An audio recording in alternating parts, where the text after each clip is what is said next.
Good afternoon, everyone. Welcome to our February faculty development session, Support for the Struggling Learner. Today, Rachel Jones and I will present an academic plan structure and share several learning and study strategies to assist our health science learners. I am the Academic Success Consultant for Creighton GME and co-chair of the Alliance Faculty Development Committee here in Phoenix. Rachel Jones is an academic success consultant for Creighton School of Medicine students and also on the Phoenix campus. Just a few housekeeping items before we begin. This session is being recorded for future reference, and you will have access to both the video and the slide presentation. We invite you to submit any questions in the chat, and we'll get to as many as we can at the end of the session.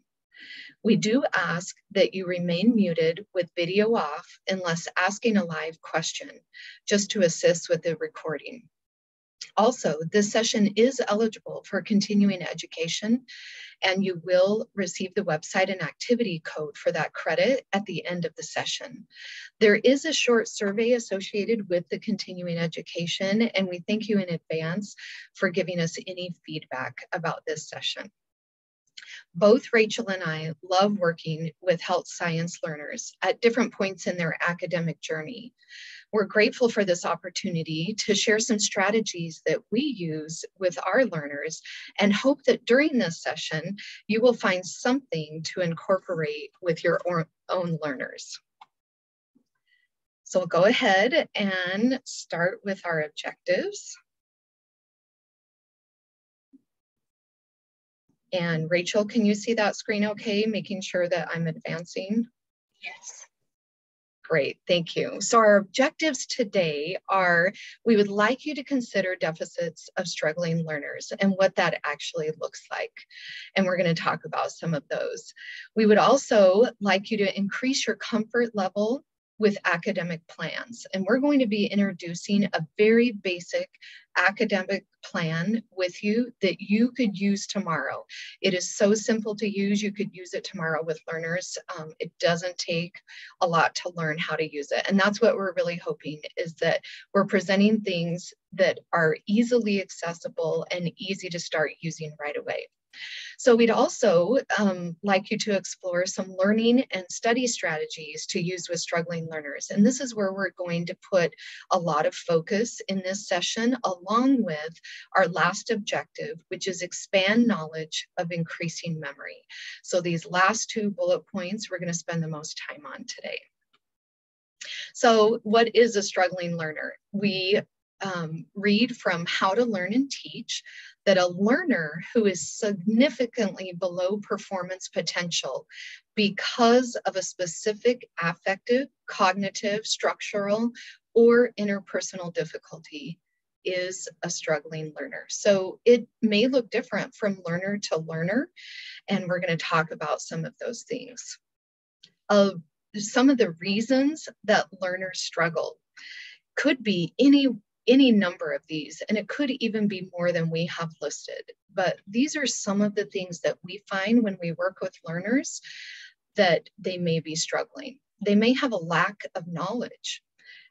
There may be a clinical skills gap. So this may be, they might be really book smart and they might be able to take a test, do an assessment, but when it comes to the clinical piece of what they're doing, they may be struggling. So there may be a gap there.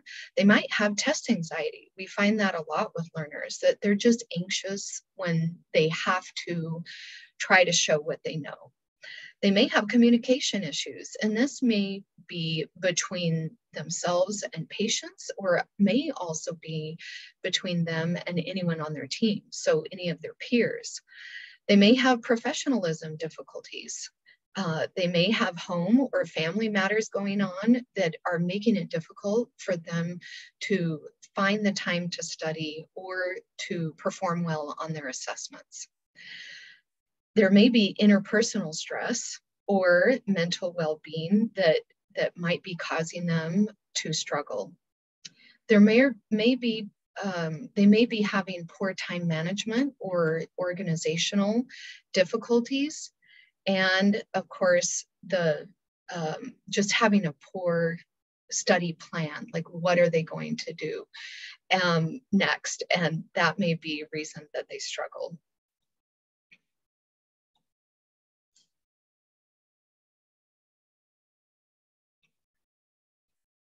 See if I can get it to advance.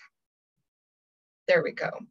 So a few years back, there were a couple different studies done about health science learner attrition.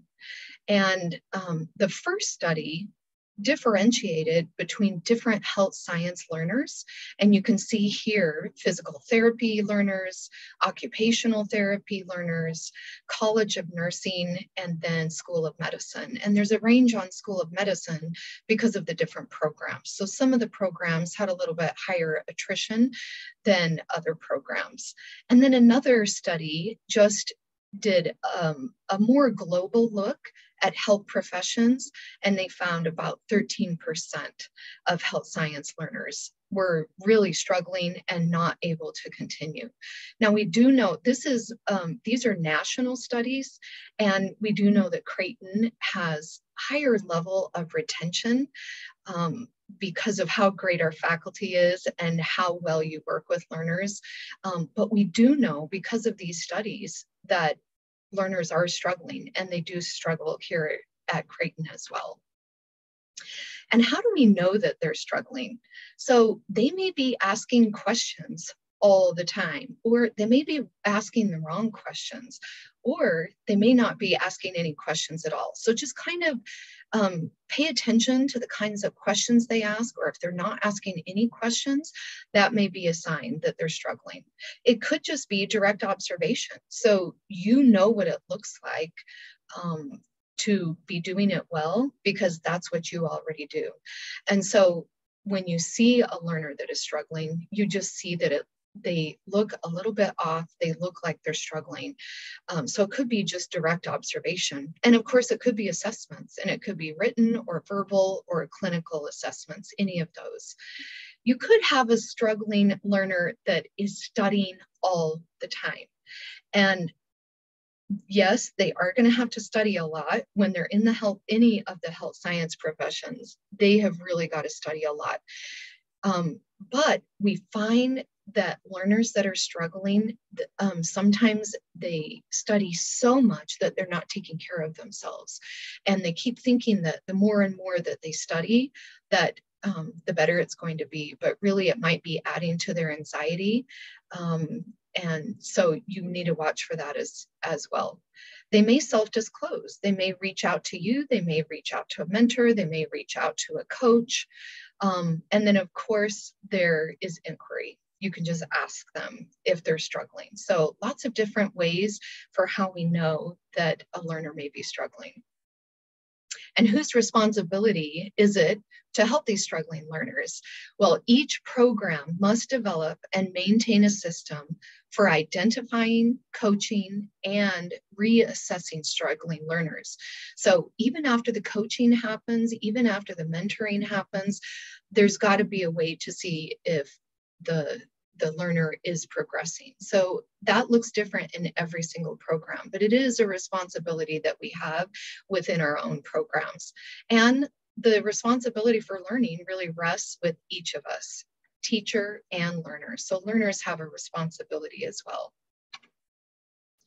The importance of remediation we find in the book, Remediation of the Struggling Medical Learner. And there's several reasons that it's super important to get to this remediation or to tackle the issues with struggling learners, because struggling learners can really take up a lot of your time, a lot of program time. It really can impact the program reputation as well. And if we ignore it, it can affect the morale. And this could be within the team. It could be the morale of the learners' peers. It could really go widespread with the morale. And deficiencies do not resolve without intervention. So they do not resolve themselves. So not helpful to ignore it. And a lack of remediation really impacts our end goal, which is patient safety and high quality of care.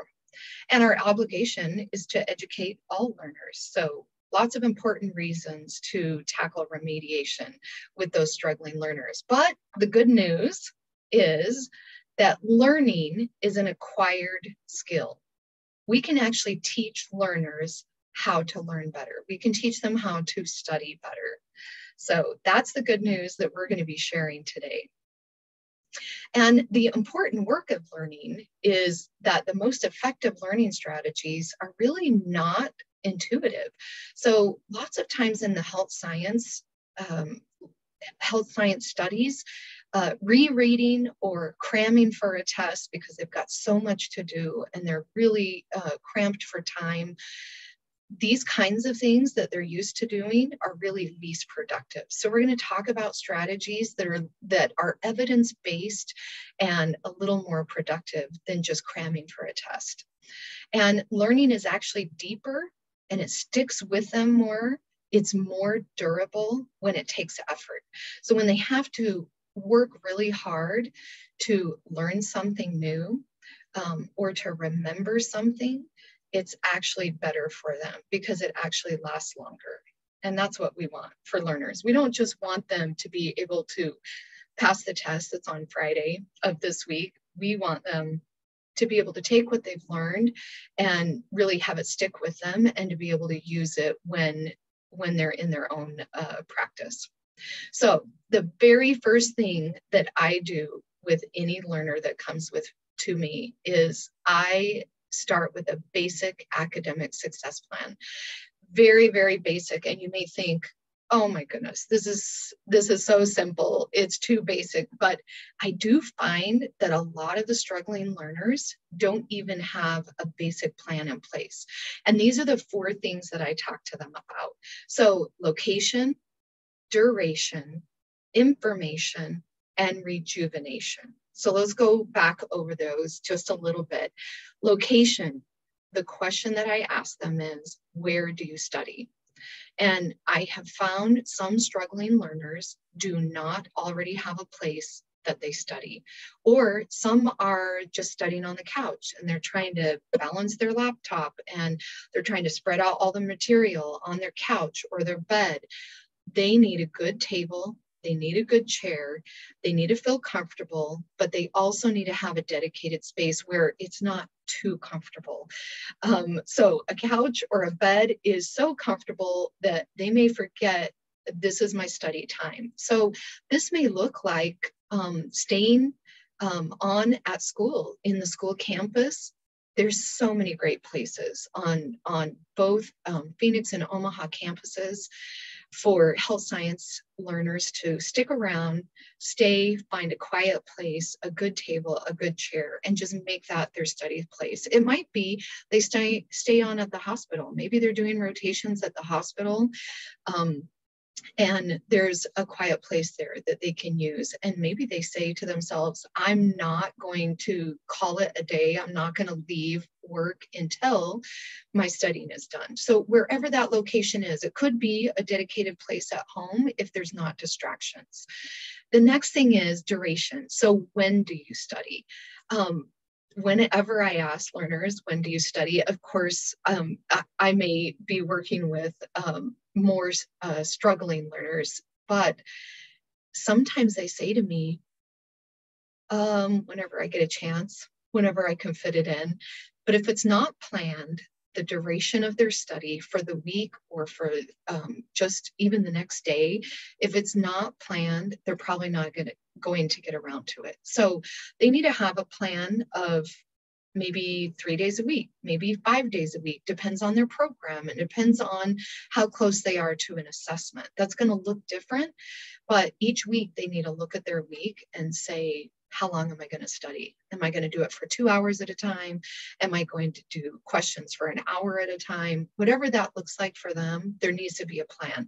And it's okay for you. I'm giving you permission as faculty to ask learners, where do you study and when do you study?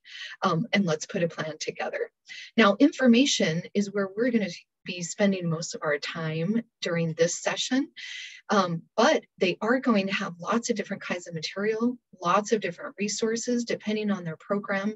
It might be paper textbook, and that's okay. Some students, some learners really still like hardbound textbooks so that they can annotate in the margins, they can write all over it.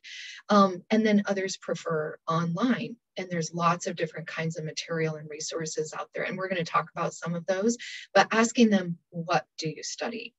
And then the learning strategies that we're going to be talking about today are really asking the question or answering the question, how do you study? So we're going to give a few of those how do you study answers so that you can go back to your learners and say, you know what, maybe we're going to try a little bit different way of doing things. And whether you're in the classroom or whether you're clinical, a lot of these strategies are going to cross over. And then that last question that I ask them is rejuvenation. How do you take care of yourself? We find that learners that are not making a plan for how to take care of themselves are usually struggling. So, and this can include taking care of family as well, and family time, time with friends, time at the gym, or walking around the block, or walking the dog. Taking care of themselves can go a very long way in just a very basic academic plan. It has a lot to do with it. So I asked them those 4 questions, and I'm now giving you permission to ask them the same questions so that you can get some information about the learners that may be struggling. And the basic plan for them may be the only thing that they need from you is just where to start. Now, there are numerous resources. When we're talking about learning and study strategies, there are so many places to look. There are books, there are online links, there are websites, there are so many places to look. And these are a lot of the different places that we have gone to use for our own learners, Rachel and I, and we are going to share those with you. We will also share these resources at the end with authors' names and links so that you will be able to find them. So, learning or study strategies. We kind of use that phrase back and forth, learning, or we switch back and forth between learning or study, but kind of the same thing.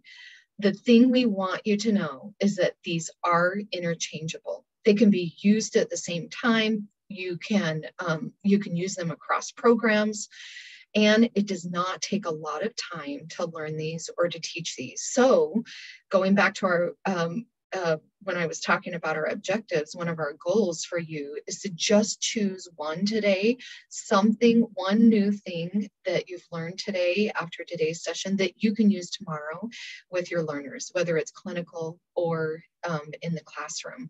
And our 6 learning strategies that we're going to talk about today. Now, know that there are others, but these are the 6 that Rachel and I find when we work with learners that they just tend to work the best. So these are the 6 we're going to focus on. So there's elaboration, interleaving, spaced practice, retrieval practice, dual coding, and then improving memory in general. So the first one, elaboration, this is the one I like to think of as putting a puzzle together. So elaboration is all about making connections between different ideas or topics. So let's take an example here with maybe you have physical therapy learners. Well, there are some huge connections between the nervous system and the immune system. And there are a lot of questions on the NPTE about the nervous system. There's a high number of questions on that national board for them. So it would make sense to take something that maybe they're more familiar with, maybe the immune system, and start making connections for them as they are learning more about the nervous system. So that's one way to use elaboration. And it's really about assimilating new material into their own personal experiences, into their own memories, or into their own knowledge. So they're just taking new information, assimilating it, trying to make connections in their own brain about how things work. But if we're not saying that to learners that, hey, look at these connections, or I want you to write out the connections, or I want you to type out the connections between one system and another, they may not know to actually find those connections for themselves. Now, it's another place. Elaboration is really about making learning tangible. So drawing a diagram, making a timeline, or making a bulleted list, anything like that. And I find that the health sciences really work well for making things tangible. Now, with this tangible piece, there is so many different ways that learners can do this. I have learners that I work with that still use 3-ring binders, and they put notebook paper in, and that's where they do their drawings, that's where they do their notes, that's where they make their lists, so that they have something to go back to. Because remember, we don't have enough time to reread everything that we've already learned. They just are learning so much new information that if they have something tangible to go back to, it cuts down on their review time, because then that becomes this tangible piece of material. They have elaborated on the notes or the reading that they've already done, and their elaboration is something tangible. Some do writing on an iPad, some do Google Docs, and they keep all of their articles in there that they've already annotated. There's lots of different ways, but making learning tangible is a huge part of elaboration, because not only are they making connections within the material, they're also making their own connection. So what does this look like?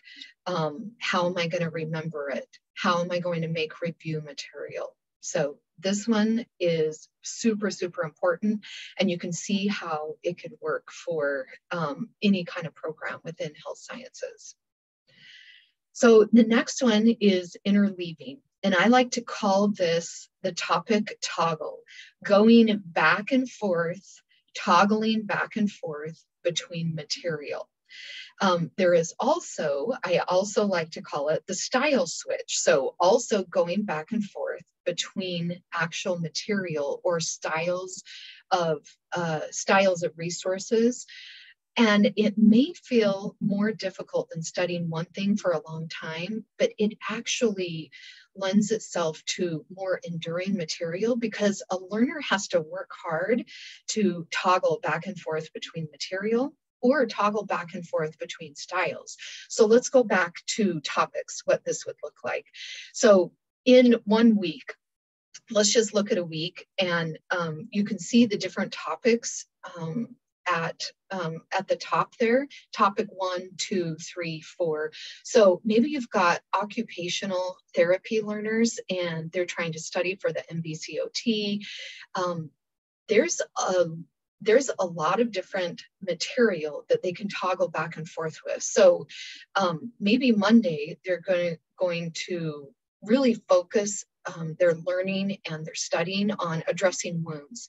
So how wounds might influence mobility, how it might influence healing. And then maybe Tuesday, they're going to learn or study things with physical dysfunction due to an injury. And then maybe they skip a day, and on Thursday, they might study things about aging. And then maybe Saturday, they might be studying things, the topic of eating disorders. So you can kind of see how that would look in a week. Now, if they're going to crunch this topic toggle in a day, which they can if they have a good amount of time. Maybe they're studying for 2 or 3 hours. Maybe they're studying for 4 or 5 hours because they're getting ready for a large assessment the next week. Then they can do this within a day. They can toggle back and forth, but you don't want to have them do too many at one time. So if they're going to toggle back and forth within a day, I would only pick 2 different topics. And this is creating more enduring material in their mind, and it's going to last longer because they've had to work for it, going back and forth between topics. And then when they're using the style switch, it's also considered interleaving because there's so many different styles of learning. There's so many different resources and material out there. So one day they could be using an online text. The next day they could be listening to a podcast on the same material. So maybe they're focusing on pediatrics, but they're doing an online text one day, the next day listening to a podcast with pediatric material. Maybe a couple days later, they're going to annotate an article. A couple days later, they're going to do Q banks or video.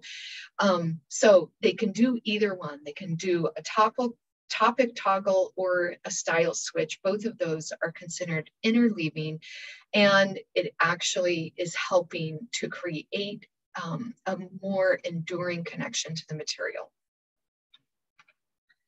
All right, so our next study strategy is spaced practice. And I talked a little bit about this with interleaving as I was talking about skipping a day. It's okay for learners, if they have it planned out, that learners go back to the material. They need multiple opportunities to study or practice something, and it's okay for them to skip a day once in a while so that they don't reach a saturation point with certain material. They need to have a little bit of space. So let's say that you have nursing learners that are getting ready for the NCLEX, and there is a good number of questions on the NCLEX about pediatrics or maternity material, and that can be studied on a Monday, and then maybe they study something else on Tuesday, they study something else on Wednesday, but they go back to the pediatrics or maternity material on Thursday. They need to get back to the material. So they can't just say, oh, I've already studied it, I've already read about it, I've already made my notes, and now I'm not going to see it again. And when they use this spaced practice, they can go back to their elaboration material, they can go back to their binder, they can go back to their Google Drive, they can go back to their notes on OneDrive. However they have elaborated on their material, whatever they've made tangible, that's when they can go back to review. But they need multiple opportunities, whether it's in the classroom or whether it's clinical, they need multiple opportunities to actually study something or to practice it. And of course, this requires a plan. If they are going to do spacing, any kind of spacing and not cramming, it really requires a plan. And it's, when you think about how important the planning is, to plan early, we look at it like 8 hours over 2 weeks is much better than doing 8 hours all at one time. Because again, they would reach a saturation point where it's not really useful anymore. The studying isn't useful. So helping them put a plan together is super important for spaced practice. So our next one is retrieval practice. And I've got my little brain here working out because this really works out the memory and works out the brain capacity. So let's talk about retrieval. It really is more effective and strengthens long-term memory. And I love this part. It interrupts the forgetting. And Rachel's going to talk a little bit more about memory and how we can improve memory and help learners improve their memory. But I love that phrase, interrupts forgetting. It like stops the forgetting and helps you remember. It really encourages learners to actively engage with the material. So there's different ways that we can do this. So flashcards are a way of, or a style of retrieval practice. If they are thinking about or saying out loud what the explanation is before they actually look at it. So if they're just going to look at a phrase or a word or a topic and then look at the other side of the flashcard, whether it's online or whether it's because they can do e-flashcards or they can do it actual physical flashcards. But if they're looking at it right away and just trying to study that way, they're not using retrieval practice. They're not asking their brain to retrieve the information. And that's where the effort comes in. That's where the important work of learning comes in, is that they're trying to force themselves to think about and recall what the explanation is before they actually look at it. So same thing with Q banks. They're looking at lots of, they have a vignette and they've got lots of questions that they're doing at, within a short time period. But if they cover up or don't look at what the choices are, look at the question, read the question, and then think in their mind, try to recall what the answer would be before they're actually looking at the choices. Then they're forcing their mind to think about, okay, what do I already know about this? What do I think is the answer before I actually see what the choices are? So that is retrieval practice. And in a clinical setting, maybe you have physician residents, or you have some med students going around on rounds at the hospital, and you're getting ready as a team to go in and see a patient that you already saw yesterday or saw a couple days ago. Before you walk into the room, asking the learners, asking them, what do you remember about Lucy that's on the other side of this door? What was it that she needed? What is it that we were going to do for her within the last couple days? So that's retrieval practice, asking them to recall something before they actually do it. And that's where the work comes in. That's where the effort comes in. And it makes it more enduring, makes the material more enduring. So I am at the last study strategy for me, and we are going to talk about dual coding. And I really love this one. I'm going to read this comic to you. As we start a new school year, Mr. Smith, and this is coming from a student to a teacher, as we start a new school year, Mr. Smith, I just want you to know that I'm an abstract sequential learner and trust that you'll conduct yourself accordingly. Sometimes we have learners that are expecting us to do things a certain way because of their learning needs or the way that they feel that they learn. But the fact is the preferred learning styles, so the BARC, visual, auditory, reading, writing, kinesthetic, they are not supported by empirical research. Now, you may have a certain learning style that you like, and lots of learners have certain styles that they like to learn. Maybe they just want to hear things and they don't want to have to read, or maybe they want to write things out. That makes more sense for them, or maybe they just want to learn with hands-on type of instruction. But the fact is that we all have multiple forms of intelligence, and we can bring all of that to our learning. And it's really more important to go wide and to not really limit yourself. So it's okay to say to learners, you may learn more visually, but I'm going to have you listen to this podcast to add to your learning. And it's really, really important for us to go wide so that we can learn in a lot of different ways. Now, all of this learning and all of these study strategies and learning strategies really are more useful because of the memory that we have. So to be useful, learning requires memory. So I'm going to turn the remainder of the session over to Rachel, and she's going to talk to us about improving our memory and helping learners improve their memory. Wonderful. Thanks, Jessica. So building on what Jessica just shared about the learning strategies and knowing that memory plays a role in each and every one of them, we're going to take a deeper dive into how we can help students improve memory. So first off, I want you to do an exercise with me. Think about what you had for lunch a month ago today.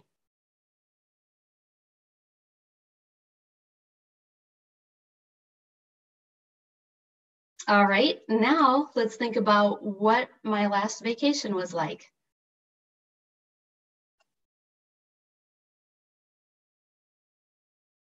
Two very different things, right? Why is number two so much easier? Well, you will normally forget most of your life. Most of our waking hours are spent doing mundane, routine, boring things, right? Such as eating lunch. When I asked you to recall that, it didn't come to mind.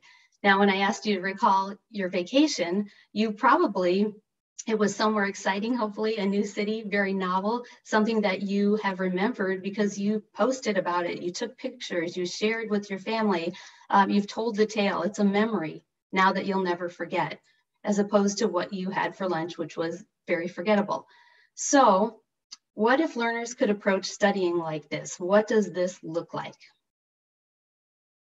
Your memory is not a video camera. It's not a stenographer. It doesn't record at a constant stream of every sight and sound and smell and emotion that you're exposed to. Really, it can only have a chance of capturing what you pay attention to. So one of the techniques that we have used to help learners improve memory is the FEYNMAN technique. And Richard Feynman was an award-winning physicist. You may have heard about him. You may be using this in your teaching practice. He was known as the great explainer. He even explained quantum physics in simple terms for people like me to understand. So basically, it's a 4-step process. He says to pick and study deliberately a topic, explain that topic in simple terms, and then identify gaps as you're explaining it in your own understanding. Go back to the literature and think about how you could explain it better. So to illustrate this, I'm going to use chambers of the heart.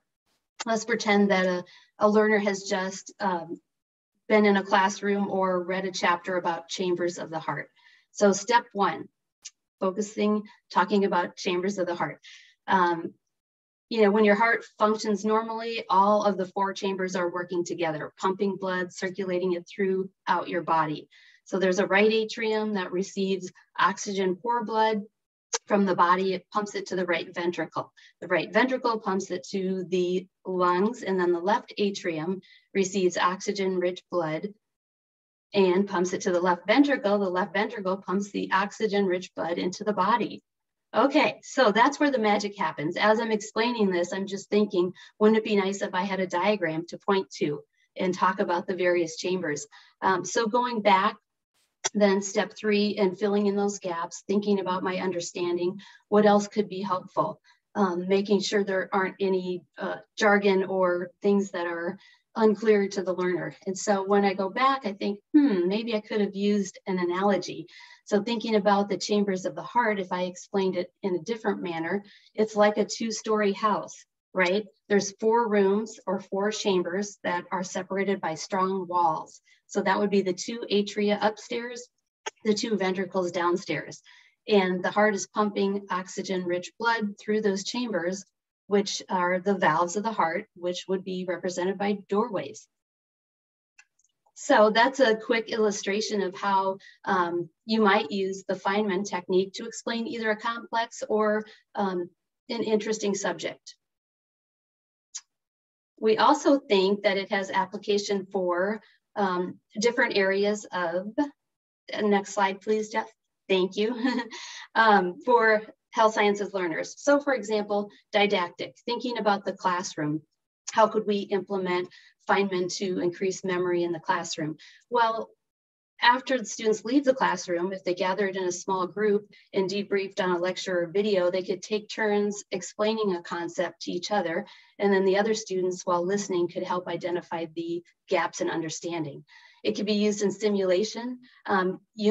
Users or learners could take their eval from the simulation and look at what were some of the points where they needed to do improvement, and they could turn around and replay or demonstrate this same simulation to someone outside of medicine.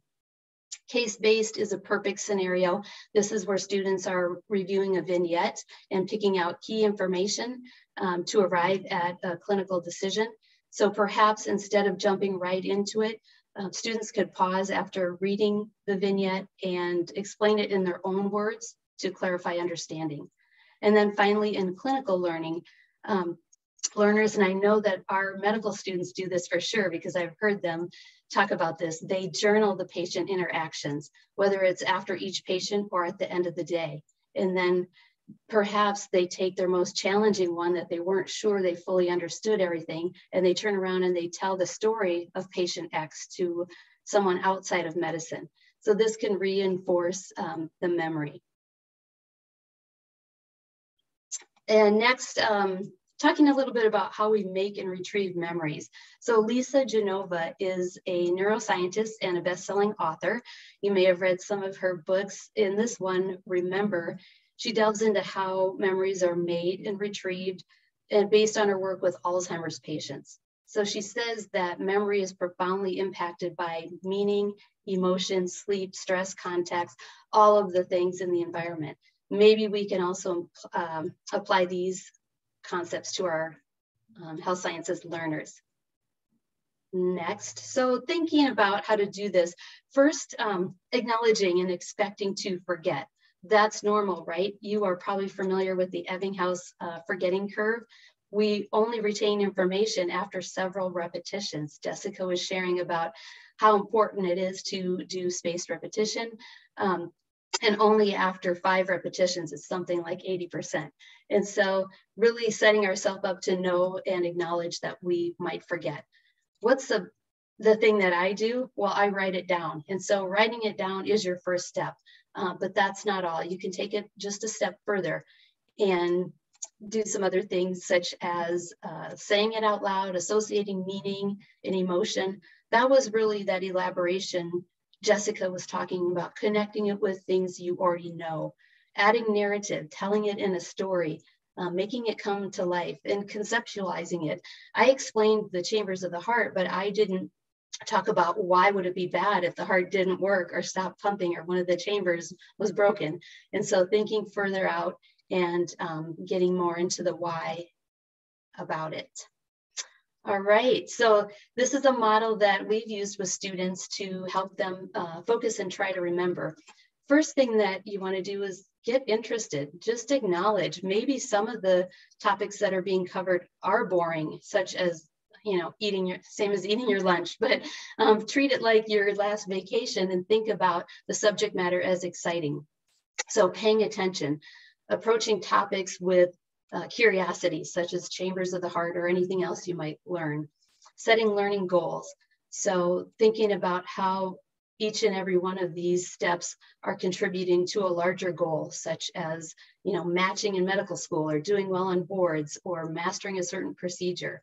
And then visualizing, taking a lot of what we read or see or hear and making a mental picture.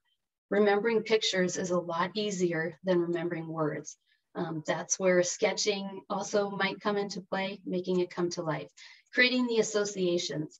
And again, Jessica was explaining this with elaboration, connecting things to other things you already know, making a chain of memories so that it's easier to recall.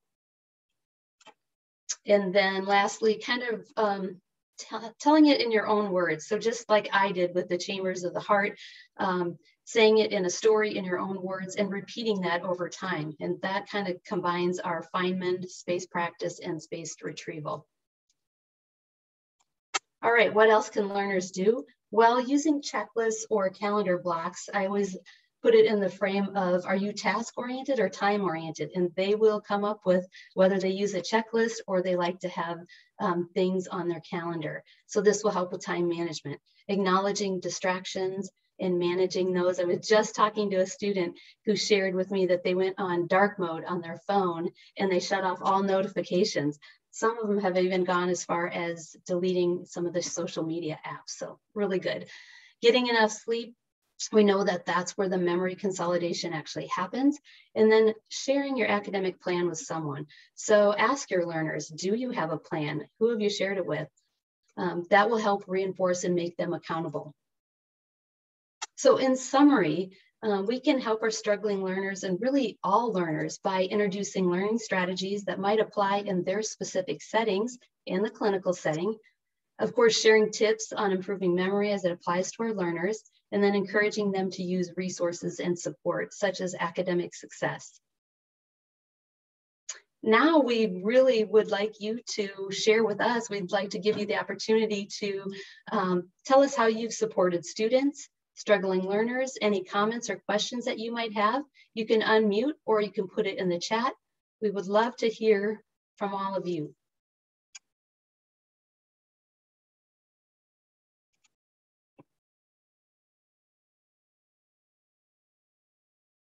I'm kind of watching the chat to see if any questions pop up there, but otherwise feel free to unmute and let us know what maybe has worked for you.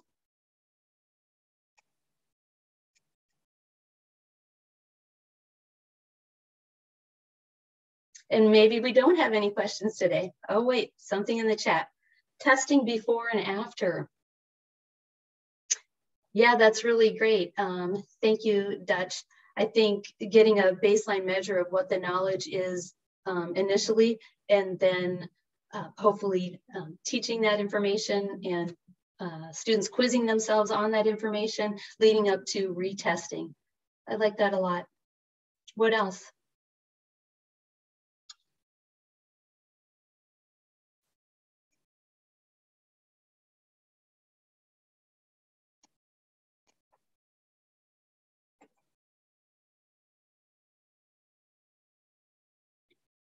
I know this is in learning.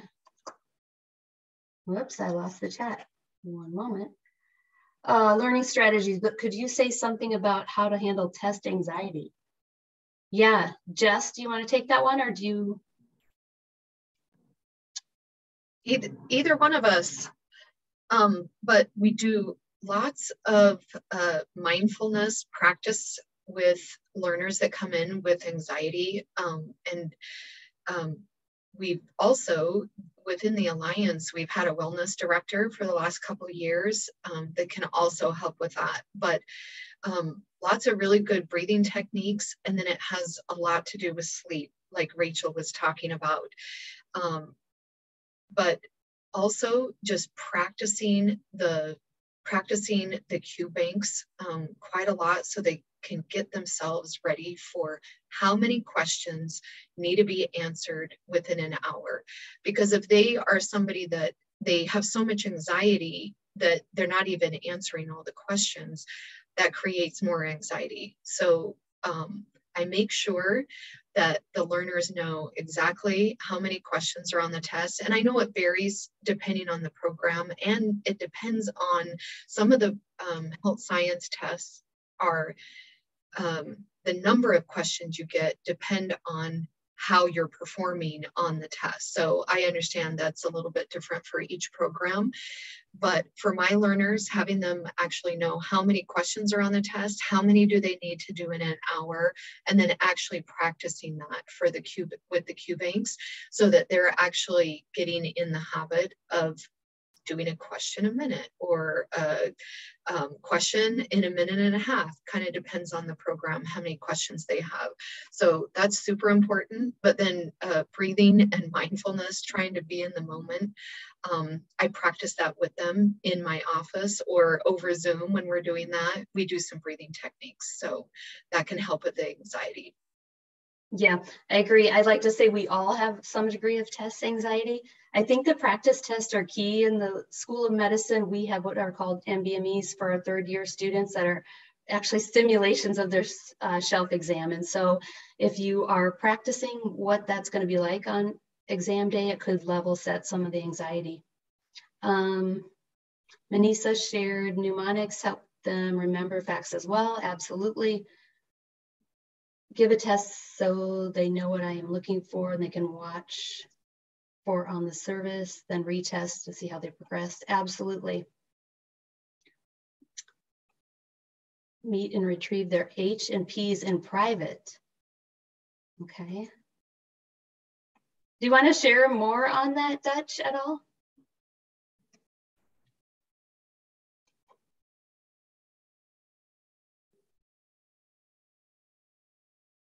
Okay.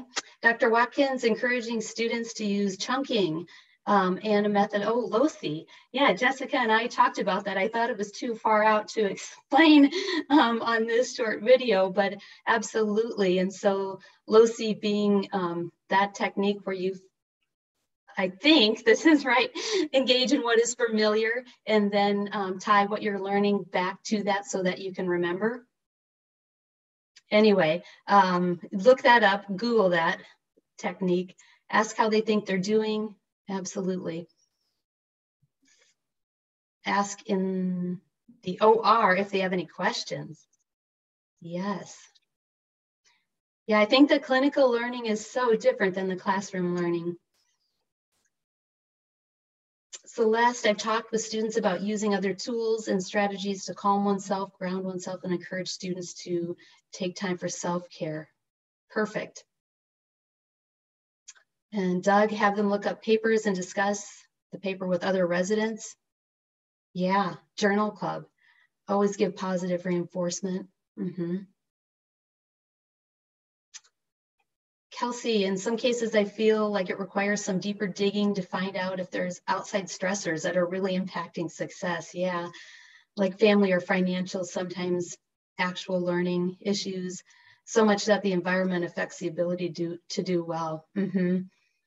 Yeah, we do. When I sit down, that's the first thing I ask. They talk maybe for 3 or 4 minutes or 10 minutes, just reflect on what is going on. And a lot of that comes out.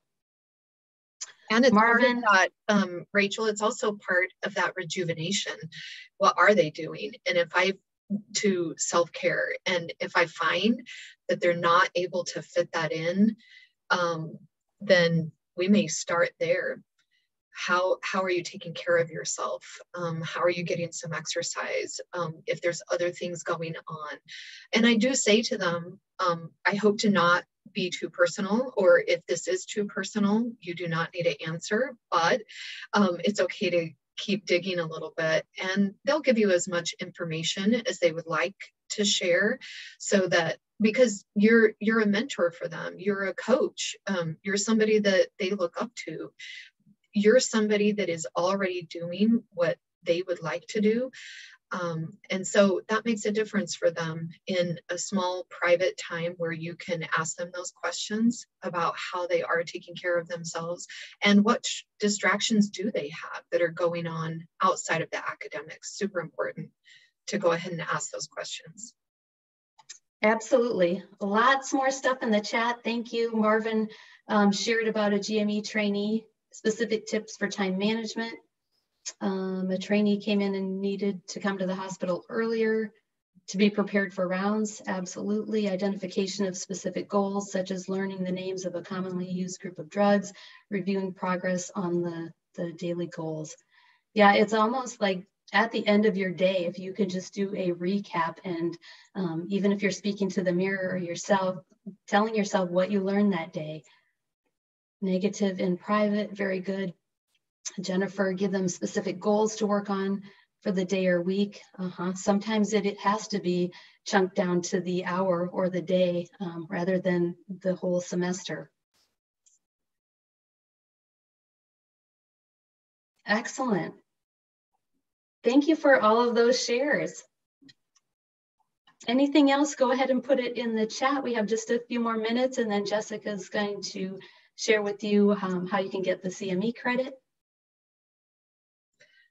Thank you so much for participating today. We love hearing all of the other things that we can also do with learners as we work with struggling learners especially. But so many of the things that we've talked about today are really good for all learners across all programs. And so it doesn't just have to be reserved for struggling learners. Just keep that in mind, that you can use it with all of them. These are some of the resources that we used, and we want to make sure that you have access to those. You will be able to actually just click on the link when you have this slide presentation. And then we've also got authors there for books or articles that we did use throughout the session. Here's our contact information if you want any more information. If you would like us to also come and do workshops within your own program, both of us do that as well. And then if you would like continuing education credit, there's 2 different ways that you can do that now. It's really like fancy now because you can use your cell phone. If you have already registered with the CME tracker, you just go on your cell phone and text your email to this number, and then text that phrase with the number, no spaces, to the number, and you'll be able to get your credit recorded, and you'll be able to see your certificate and download it right away on your phone. Because I know sometimes you need to share this with program coordinators or program directors, but you can also use the website as well. So the CME, the continuing education credit is right there. And thank you so much for joining us today. And we hope you have a great rest of your week. Thanks, everybody.